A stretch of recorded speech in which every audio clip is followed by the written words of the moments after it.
नमस्कार, आदाब, सत श्री अकाल, जय भीम, जोहार। मेरा नाम है नवीन कुमार। मोदी ताकते रह गए और तमिलनाडु के मुख्यमंत्री स्टालिन ने करके दिखा भी दिया, जता दिया कि जब देश के नौनिहालों के लिए कुछ कर गुजरने का सवाल आता है तो फीता लगाकर छाती नापने वाले 56 इंची सूरमा गाल बजाते रह जाते हैं और चुपचाप रहकर दुनिया बदलने का जज्बा रखने वाले कर गुजरते हैं। जी हां, स्कूलों में तमिलनाडु सरकार की नाश्ता योजना ने मोदी सरकार के मिड डे मील योजना को फेल कर दिया है।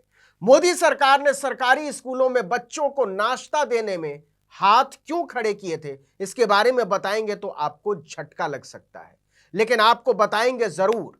लेकिन इसके पहले यह बता देते हैं कि सितंबर 2022 में स्कूलों में शुरू की गई एमके स्टालिन की ब्रेकफास्ट योजना ने बच्चों के चेहरों पर न केवल मुस्कान बिखेरी है बल्कि उन्हें ज्ञान से भी आलोकित किया है। आपको बता दें कि कुछ लोग स्टालिन की ब्रेकफास्ट स्कीम की आलोचना कर रहे थे। इसका राजनीतिक जवाब देने की बजाय तमिलनाडु के मुख्यमंत्री ने स्कूलों का निरीक्षण यानी जांच कराने का फैसला किया।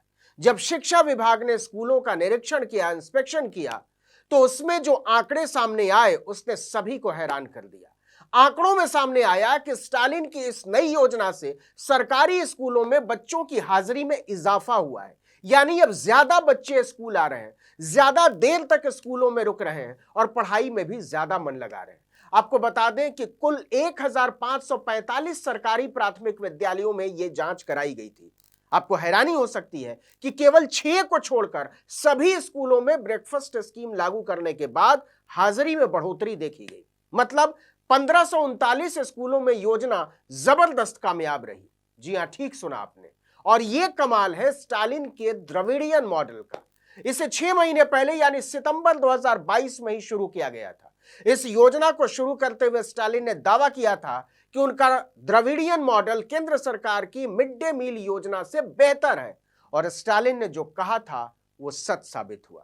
अब आइए जरा विस्तार से समझ लेते हैं कि स्टालिन का मॉडल यानी द्रविडियन मॉडल कैसे मोदी मॉडल से बेहतर निकला है।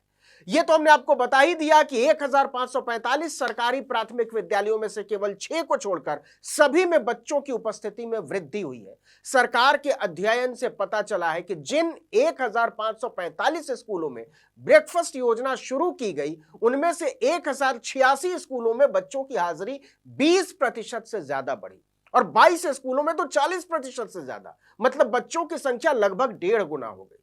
सभी जिलों में उपस्थिति में वृद्धि देखी गई, कुछ में कम, कुछ में सामान्य, तो कुछ में बहुत ज्यादा।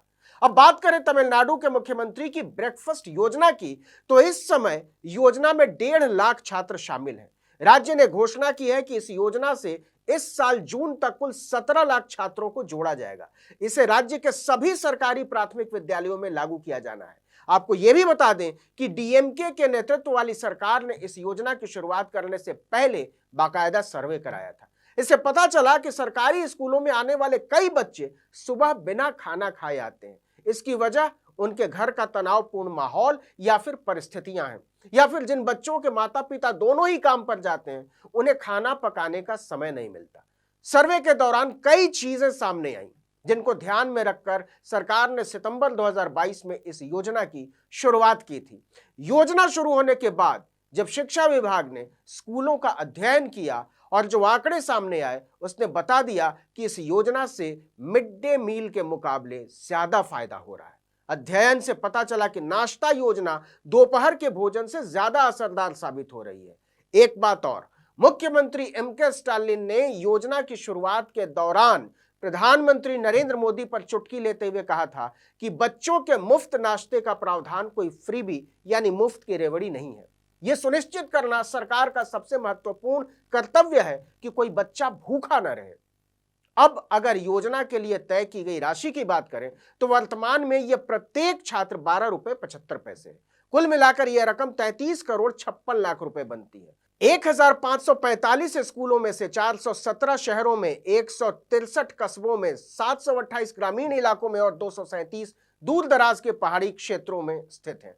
बच्चों को उत्साहित करने के लिए सरकार ने सुनिश्चित किया कि खाने का मेन्यू हर दिन बदलता रहे। इसमें उपमा, खिचड़ी, पोंगल, रवा केसरी, सेमिया केसरी जैसे आइटम शामिल होते हैं। आमतौर पर बच्चों को खाने में ये चीजें पसंद आती हैं। यह मेन्यू एक विशेषज्ञ समिति की सलाह से तय किया जाता है। दुनिया भर में कई अध्ययनों से पता चला है कि नियमित रूप से नाश्ता करने से छात्रों को काफी फायदा होता है। इससे उन्हें ध्यान केंद्रित करने में मदद मिलती है, जिससे स्कूल में उनके प्रदर्शन में सुधार होता है। इतना ही नहीं, नियमित नाश्ता बच्चों में ऊंचाई और वजन के मुद्दों का भी ख्याल रखता है। इस सब को ध्यान में रखते हुए तमिलनाडु सरकार ने स्कूली बच्चों को औसतन 293 कैलोरी और प्रतिदिन औसतन 9.85 ग्राम प्रोटीन इनपुट प्रदान करने का लक्ष्य रखा है। बता दें कि जब तमिलनाडु सरकार नाश्ता योजना को लागू करने जा रही थी तो बीजेपी ने इसे राजनीतिक स्टंट करार दिया था। इतना ही नहीं, बीजेपी की तरफ से कहा गया था कि जब पहले से ही मिड डे मील योजना लागू है तो स्टालिन सरकार क्या नया करने जा रही है। उस समय भी स्टालिन ने दावा किया था कि यह योजना केंद्र की मिड डे मील योजना से बेहतर साबित होगी, और ऐसा हुआ भी।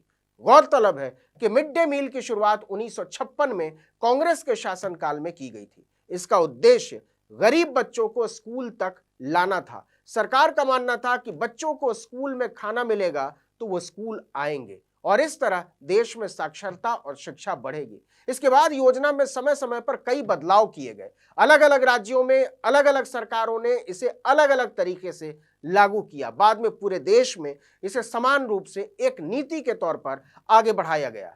लेकिन तमिलनाडु की के स्टालिन सरकार ने इससे एक कदम आगे बढ़ते हुए नाश्ता योजना लागू की है। इसका अच्छा असर देखने को मिल रहा है। स्टालिन ने उम्मीद जाहिर की है कि इसे दूसरी सरकारें भी सबक लेंगी और अपने राज्य के बच्चों की बेहतरी के लिए कदम उठाएंगी। इससे ज्यादा नाश्ते की योजना की सफलता ने भाजपा के मुंह पर ताला जड़ दिया है, क्योंकि भाजपा लगातार विपक्षी सरकारों पर मुफ्तखोरी या रेवड़ी बांटने के आरोप लगाती आई है। खुद प्रधानमंत्री ने इसे लेकर विपक्ष पर हमला बोला था, लेकिन बच्चों की मुस्कान ने संदेश भेजा है कि कोई भी खर्च उनकी हंसी से बड़ा नहीं है। इस वीडियो में इतना ही, लेकिन अगर आपने आर्टिकल 19 इंडिया को अब तक सब्सक्राइब नहीं किया तो फौरन कर दीजिए। बेल आइकॉन दबाइए, घंटी जैसी आकृति लाइक कीजिए और कमेंट करके बताइए हमारा वीडियो आपको कैसा लगा। यूट्यूब पर देख रहे हैं तो हमारे चैनल को सब्सक्राइब जरूर कीजिए। फेसबुक पर देख रहे हैं तो हमारे पेज को लाइक कीजिए। इंस्टाग्राम पर हमें फॉलो कीजिए और हमारा ट्विटर हैंडल है आर्टिकल 19 इंडिया, और मेरा ट्विटर हैंडल है नवीन जर्नलिस्ट। आप मुझे भी फॉलो कर सकते हैं। जहां कहीं भी हमारा वीडियो देखें, फेसबुक पर देखें या यूट्यूब पर देखें, लाइक ज़रूर करें और कमेंट करके हमें बताएं कि आप हमसे और किन मुद्दों पर वीडियो की उम्मीद करते हैं। नमस्कार।